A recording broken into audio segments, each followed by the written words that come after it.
الكهرباء تحذر هؤلاء المواطنين المصريين من رفع العداد الكهربائي وموعد عودة تخفيف الأحمال الكهربائية بعد عيد الفطر المبارك. إليكم التفاصيل. حذرت شركة الكهرباء والطاقة منذ قليل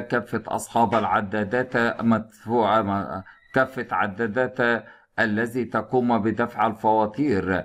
وحذرت ونزلت منشورا خلال الساعات القليلة الماضية شركة الكهرباء إن أصحاب العدادات الذين تتعامل بالفاتورة فإنهما إذا تمانعوا من دفع الفاتورة لمدة شهرين مرة وراء بعضا فيتم تعليق العداد ويتم شيالته نهائيا وتركيب عدادا مسبوق الدفع بالكارت مكانه، ويتم تقسيط العداد مدفوع الأجر بالكارت على شرائح شهريا.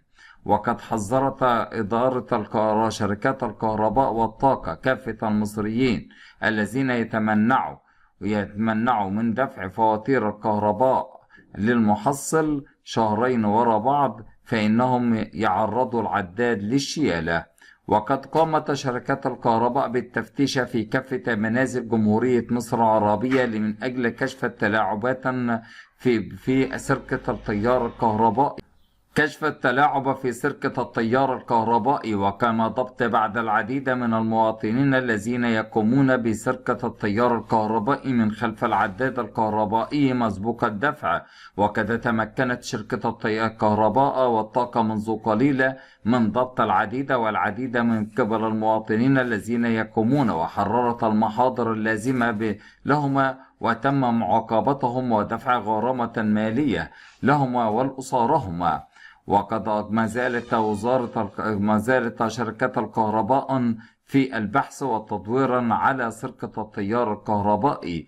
أما هنا السؤال الذي يدور في ذهن كافة المصريين: موعد قطع التيار الكهربائي مرة ثانية بعد شهر رمضان الكريم وموعد تخفيف الأحمال.